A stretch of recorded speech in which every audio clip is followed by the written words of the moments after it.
नमस्कार दोस्तों, आज हम इस वीडियो में जानेंगे फूड सेफ्टी इंडेक्स के द्वारा जो कि रिलीज़ किया गया है food safety and standard authority of India FSSAI के द्वारा।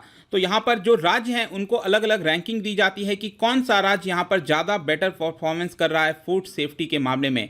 और साथ ही में इस वीडियो में हम जानेंगे वर्ल्ड फूड सेफ्टी डे मनाया जाता है 7 जून को। तो यहाँ पर ये क्या चीज़ है इसके बारे में जानेंगे। चलिए आगे बढ़ते हैं। मैं हूँ अंकित अग्रवाल और अपडेट के लिए आप मुझे फॉलो कर सकते हैं इंस्टाग्राम, फेसबुक और ट्विटर पर। मेरे लेक्चर की हर PDF आपको फेसबुक पर तो मिलेगी ही, प्लस साथ में आप मेरा टेलीग्राम चैनल ज्वाइन कर सकते हैं by searching Ankit Agarwal official. ध्यान रखिएगा इसमें 33,000 से ज़्यादा मेंबर्स हैं, यही वाला चैनल ज्वाइन करिएगा। और अगर आप UPSC की तैयारी कर रहे हैं तो आपके लिए सुनहरा मौका है। स्टडी IQ लाया है आपके लिए स्मार्ट कोर्सेज, जिसके थ्रू आप अपनी प्रिपरेशन और भी ज़्यादा अच्छे तरीके से कर सकते हैं। तो सबसे पहले हम जानेंगे यहाँ पर FSSAI के बारे में। आपके एग्जाम में डेफिनेटली ये आ सकता है। मैं बता दूँ कि 2006 में सरकार ने एक एक्ट पास किया था जिसका नाम था food safety and standard act 2006। लेकिन ये जो अथॉरिटी है FSSAI, ये बेसिकली इस्टेब्लिश की गई थी 2011 में। तो ये जो अथॉरिटी है इसका जो पावर है ये आता है इस पर्टिकुलर एक्ट से 2006 के।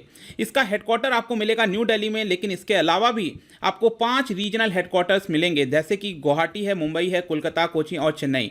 ये जो मेन मिनिस्ट्री है इसकी वो है आपका ministry of health and family welfare. This is very important. आपके एग्जाम में ट्रिकी क्वेश्चन आ सकता है, दैट इज कि क्या ये आता है आपका मिनिस्ट्री ऑफ कंज्यूमर अफेयर्स में। जी नहीं, ध्यान रखिएगा, ये आता है आपका ministry of health and family welfare. Next आपको जो FSSAI है इसका मेन एम क्या है इसके बारे में भी जानना चाहिए। तो यहाँ पर टोटल 3 मेन एम दिए गए हैं। दैट इज, पहला है कि यहाँ पर जो स्टैंडर्ड होना चाहिए फूड का वो साइंटिफिक बेसिस पे होना चाहिए, ये पहला मेन एम है। दूसरा है यहाँ पर जितने भी रेगुलेशन करने हैं, मैन्युफैक्चरिंग करनी है, स्टोरेज करना है, डिस्ट्रीब्यूशन है, इंपोर्ट है, सेल ऑफ फूड है, हर एक चीज़ यहाँ पर FSSAI के द्वारा देखी जाएगी। और last very important, that is safety of food. क्या जो फूड कंज्यूम किया जा रहा है कंज्यूमर के द्वारा, क्या वो सेफ है कि नहीं, इन सभी चीज़ की जिम्मेदारी जो है FSSAI की है। एक चीज़ याद रखिएगा, 2006 में जब ये एक्ट पास किया गया था, इसके पहले आपको बहुत सारे एक्ट मिलेंगे। तो यहाँ पर टोटल 7 एक्ट को मर्ज कर दिया गया और एक single act, that is food safety and standard act 2006 में इसको लाया गया था। नेक्स्ट यहाँ पर दोस्तों अब मैं आता हूँ कि ये जो स्टेट का इंडेक्स निकाला गया है FSSAI के द्वारा, ये आप देख सकते हैं, प्रेस रिलीज है FSSAI की। तो यहाँ पर मैं बता दूं कि वर्ल्ड फूड सेफ्टी डे मनाया गया था 7 जून को। अब इस मौके पर यहाँ पर सबसे पहले ये बोला गया कि कोविड-19 के समय जितने भी लोग शामिल रहे हैं पूरे फूड के सप्लाई चेन में, उनको यहाँ पर एक तरह से डेडिकेट किया गया है ये पूरा जो सेलिब्रेशन है, ताकि जो सेफ फूड पहुंचाया गया है कोविड-19 पैंडमिक के बीच में, उनको यहाँ पर डेडिकेट किया जाता है। और इसी मौके पर यहाँ पर state food safety index release किया गया बाय FSSAI। मैं बता दूं कि ये पहला ऑलरेडी हो चुका है, ये पहला इंडेक्स आ चुका है 2020 में। यहाँ पर ये दूसरा इंडेक्स निकाला जा रहा है। और ये जो इंडेक्स निकाला जाता है, यहाँ पर स्टेट्स को रैंकिंग दी जाती है based on 5 parameters of food safety. Food safety के मामले में टोटल 5 पैरामीटर्स हैं कि कौन सा राज्य कैसा परफॉर्म कर रहा है। इसमें आप सबसे पहले देख सकते हैं कि human resources and institutional data. Basically यहाँ पर कहना चाह रहा है कि क्या राज्य सरकार के पास मैन पावर है कि नहीं है, कि ताकि यहाँ पर जो फूड सेफ्टी है उसको इंश्योर किया जाए। दूसरा है यहाँ पर कंप्लायंस, मतलब कि कितना वहाँ पर जो राज्य के अंदर जो जितने भी सप्लाई चेन हैं क्या वो कंप्लाई करते हैं कि नहीं, जितने भी फूड सेफ्टी से रिलेटेड चीज़ें हैं। तीसरा है फूड टेस्टिंग फैसिलिटी। अगर राज्य के अंदर टेस्टिंग फैसिलिटी ही नहीं होगी तो यहाँ पर किस तरह से पता लगाया जाएगा, तो क्या फैसिलिटीज़ हैं कि नहीं है। और फोर्थ है आपका ट्रेनिंग एंड कैपेसिटी बिल्डिंग, मतलब कि जो मैन पावर है क्या उनको प्रॉपर ट्रेनिंग दी गई है कि नहीं दी गई है, क्या उनके पास कैपेसिटी है कि नहीं है, ताकि वो जगह जगह जाकर यहां पर फूड सेफ्टी को इंश्योर कर सकें। और लास्ट है आपका कंज्यूमर एम्पावरमेंट, क्या वहां पर अवेयरनेस फैलाया गया है कि नहीं फैलाया गया है। तो इन सारे 5 पैरामीटर्स के बेसिस पर जो राज्य हैं उनको यहां पर रैंकिंग दी जाती है। तो टोटल आप 3 तरह की रैंकिंग देख सकते हैं। एक है आपको लार्ज स्टेट्स में बांटा गया है, दूसरा है स्मॉल स्टेट, और तीसरा है आपका यूनियन टेरिटरीज। लार्ज स्टेट्स के मामले में अगर आप देखेंगे तो गुजरात पहला नंबर है, तमिलनाडु, फिर महाराष्ट्र। स्मॉल स्टेट के मामले में गोवा, मणिपुर, मेघालय, और जो 9 यूनियन टेरिटरीज हैं आज के डेट में, तो यहां पर आप देखेंगे चंडीगढ़, दिल्ली और अंडमान आइलैंड, ये 3 को रैंकिंग दी गई है।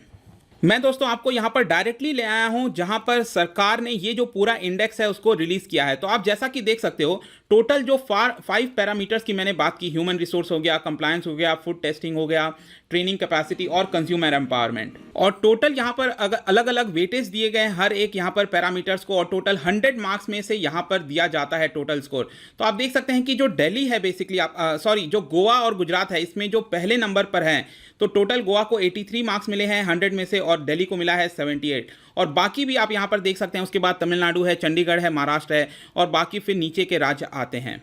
साथ ही में मैं बता दूं कि FSSAI के द्वारा ये जो वर्ल्ड फूड सेफ्टी डे 2020 मनाया गया था, यहाँ पर आपका एक हैंडबुक भी रिलीज किया गया था ऑन ईटिंग राइट ड्यूरिंग कोविड-19 के समय किस तरह से यहाँ पर फूड की सेफ्टी इंश्योर की जा सकती है, ताकि यहाँ पर जो कोविड-19 का खतरा है उसको कम किया जाए। तो इस तरह का आपको एक ई बुक मिलेगा जहाँ पर जो फूड को परचेज कैसे करना है, ऑर्डर कैसे करना है, डिलीवरी कैसे लेनी है, प्रिपेयर कैसे करना है फूड को, और जो हाइजीन है वो कैसे मेंटेन करना है, इन सभी चीज़ों के बारे में बताया गया था। अब मैं आता हूँ कि यहाँ पर फूड सेफ्टी इतना इंपॉर्टेंट क्यों होता है। देखिए, आप ह्यूमन बींग्स के अभी तक इतिहास में देखेंगे तो 3 बहुत सबसे इंपॉर्टेंट चीज़ होती है। एक है आपका फूड, दूसरा है क्लोथ, और तीसरा है आपका शेल्टर।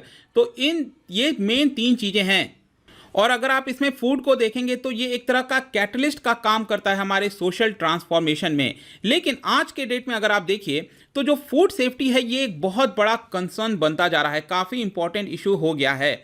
जिस तरह से यहाँ पर फूड को प्रोड्यूस किया जाता है, स्टोर किया जाता है, हैंडल किया जाता है, कंज्यूम किया जाता है, कहीं ना कहीं ये हमारी जो सेफ्टी है फूड को उसको डायरेक्टली अफेक्ट करता है, और अगर सही से इसको नहीं किया गया तो ये हमारे जो हेल्थ है, जो कंज्यूमर की हेल्थ है, उसको काफ़ी हानि पहुंचा सकता है। और इसी को काफ़ी ज़्यादा इंपॉर्टेंस में लेते हुए यहाँ पर हर साल वर्ल्ड फूड सेफ्टी डे मनाया जाता है। मैं आपको बता दूं कि 2018 में UNGA, that is United Nations general assembly ने डिक्लेयर किया था कि 7 जून को वर्ल्ड फूड सेफ्टी डे मनाया जाएगा, और यूनाइटेड नेशंस की 2 स्पेशलाइज्ड एजेंसी जैसे कि FAO हो गया आपका, food and agriculture organisation, world health organisation, इन दोनों को यहाँ पर ये पूरे एफर्ट को लीड करने के लिए, ताकि पूरे विश्व भर में प्रमोट किया जाए वर्ल्ड फूड सेफ्टी को, इसको देखते हुए यहाँ पर ये दोनों एजेंसीज को यहाँ पर असाइन किया गया था। अब मैं आता हूँ कि 2020 का यहाँ पर थीम क्या था। जैसा कि आप यहाँ पर देख सकते हो, वर्ल्ड फूड सेफ्टी डे का 2020 का थीम था फूड सेफ्टी एवरीवन्स बिजनेस। तो वेरी इंपॉर्टेंट, आपके एग्जामिनेशन पॉइंट ऑफ व्यू से इसको जरूर याद रखिएगा, और आप इसको कंफ्यूज मत करिएगा। 2019 में जब पहली बार वर्ल्ड फूड सेफ्टी डे मनाया गया था तो पहली बार का थीम था यहाँ पर the future of food safety, लेकिन दूसरी बार का यहाँ पर थीम है food safety everyone's business. Basically इस थीम के अंदर ये बोला जा रहा है कि यहाँ पर जो फूड की सेफ्टी है वो सिर्फ सरकार की जिम्मेदारी नहीं है, सरकार की है, प्रोड्यूसर्स की है, और कंज्यूमर्स की भी साथ में है। सभी को यहाँ पर साथ में मिलकर काम करना होगा, और जो फूड सेफ्टी है इसको पब्लिक एजेंडा का एक मेन स्ट्रीम हिस्सा बनाना होगा, तभी जाकर ये जो पूरा मकसद है फूड सेफ्टी का, इसको हम हासिल कर सकते हैं। तो आई होप दोस्तों ये जो पूरा वीडियो था अबाउट फूड सेफ्टी इंडेक्स, यहाँ पर आपको कुछ जानने को मिला होगा। मेरा ऑलरेडी इकोनॉमिक का MCQ कोर्स लॉन्च हो चुका है स्टडी IQ ऐप पर। प्रीलिम्स कोर्स के लिए यहाँ पर डेली UPSC MCQ कोर्स आप अवेल कर सकते हैं ऑन स्टडी IQ ऐप। किसी भी इंक्वायरी के लिए आप उनसे डायरेक्टली इंस्टाग्राम पर जुड़िए, यहाँ पर भी मैं डेली एक MCQ डालता हूँ। आप स्टोरीज में जाकर इसको प्ले कर सकते हैं, प्लस यहाँ पर मेरे वीडियो की भी प्लेलिस्ट आपको मिल जाएगी। मिलता हूँ आपसे next time, till then thank you very much, see you soon.